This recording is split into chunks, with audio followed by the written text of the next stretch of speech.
Hello simmers, welcome to SSG Supercritical Simulation Group Embraer E-170 view. And it appears that this group is really supercritical to an extent. Take a look at these antennas visualized on the aircraft. It's the attitude of the developer that makes or breaks the creation. If developer is not willing to be precise enough, it will break the immersion, accuracy and recognition of the aircraft and its systems. What fascinates me in the aircraft and scenery is the precision with which machines and surroundings are replicated. SSG is just doing that by bringing accurate visual representation and infusing quite a lot of depth to the aircraft systems.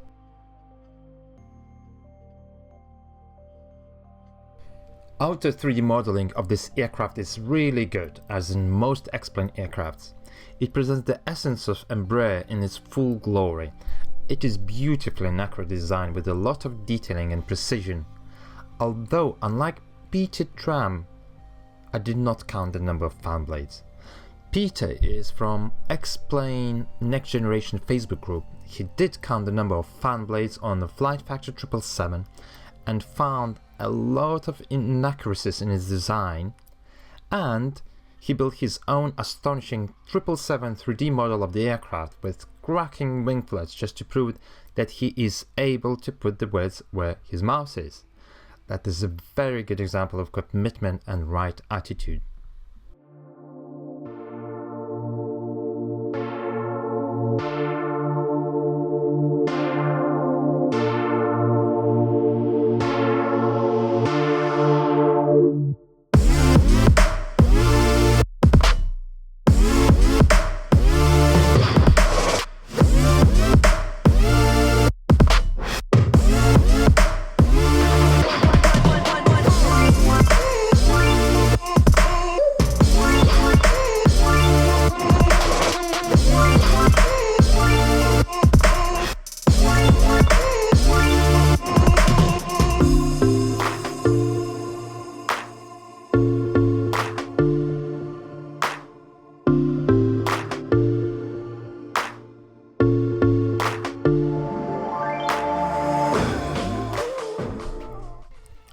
Interior modeling is decent, but it is notoriously difficult to replicate Embraer's plain and unexciting cockpits.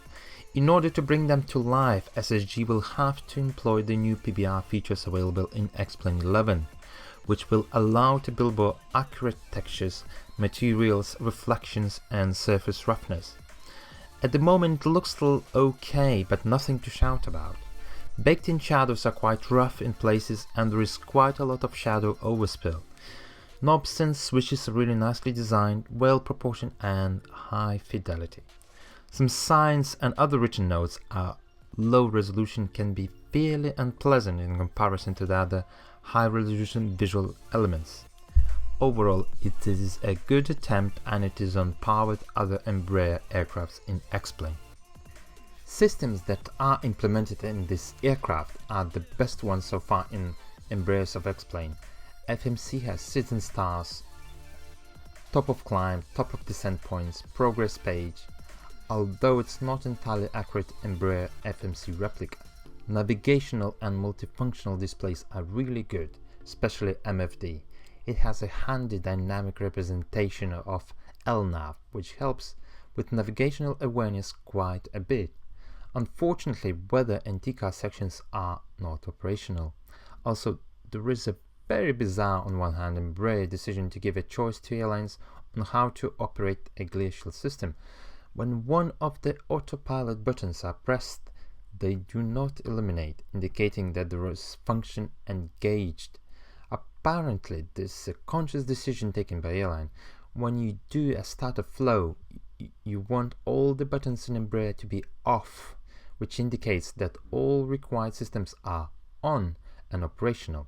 Hence, some airlines, to make workflows more coherent, choose not eliminated button path, which is personally I find counterintuitive.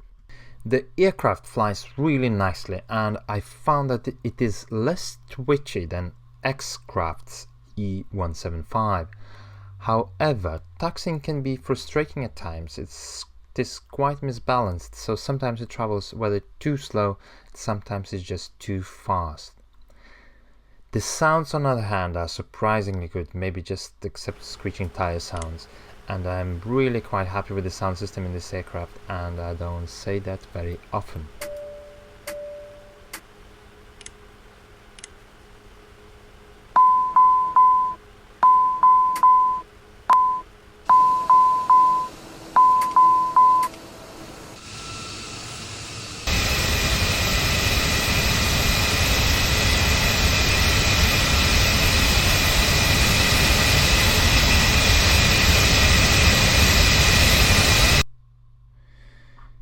So this is a version 3 of this aircraft. However, there are other choices available, including the free SSG owned version 2. Also, there is X-Craft's E-175, who also just recently released version 2 at $39.95. SSG Embraer E-170 is the most expensive version at $49.95, but also arguably the best.